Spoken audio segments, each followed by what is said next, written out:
Good morning, everybody. With Election Day just around the corner now, we are helping you get to know the candidates who are running to represent you. Today, Darrell Black is with me. He is running for State Senate 25 seat. Mr. Black, good morning. Thank you for coming in. Good to be here. Let's start with who you are. You're a small business owner from Milledgeville, right? Right. What do you do? Well, what don't you do? What do I do? Well, a little background quickly. I grew up in Cartersville as a Joe Frank Harris Democrat, and I went to college and graduated from Shorter with a teaching degree, and I taught for a while.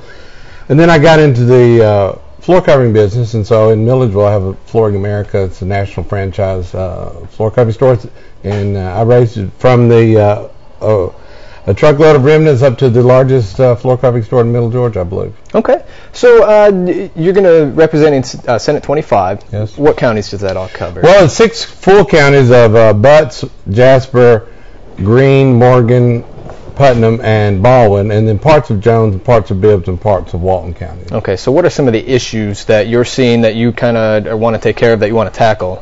Well, the biggest thing in Milledgeville, Baldwin County, is jobs. It is so far number one. I don't even know what number two would be.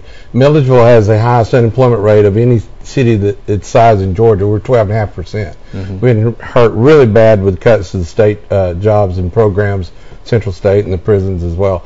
And the surrounding counties are not much better. Georgia was last in job growth, and so they are really anxious for some improvement in that area. Do you have a plan to try to get more jobs to bring some of that business back? Well, Georgia is getting $100 million settlement from from the federals for the foreclosure settlement for that. And they devoted that most of that fund to attracting new businesses to Georgia. And I want to really get active in that. And I want to tell people that, listen, you can come to Middle Georgia or the Lake Country area and be successful. That's what I did. I came from Cartersville, came down here, and I've had a successful business. Okay. Now, you're the only Democrat that is running against Johnny Grant, who's the incumbent, Burt Jones, and Robert Kent. What separates you from the others?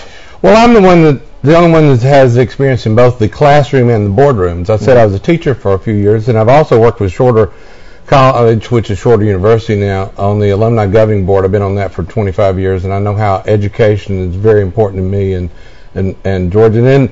And then in the corporate world, was chosen as a captain for the southeast area for Flooring America to represent 24 stores in our policy and products as a conduit between corporate and individual with that. So I worked in the boardroom and classroom.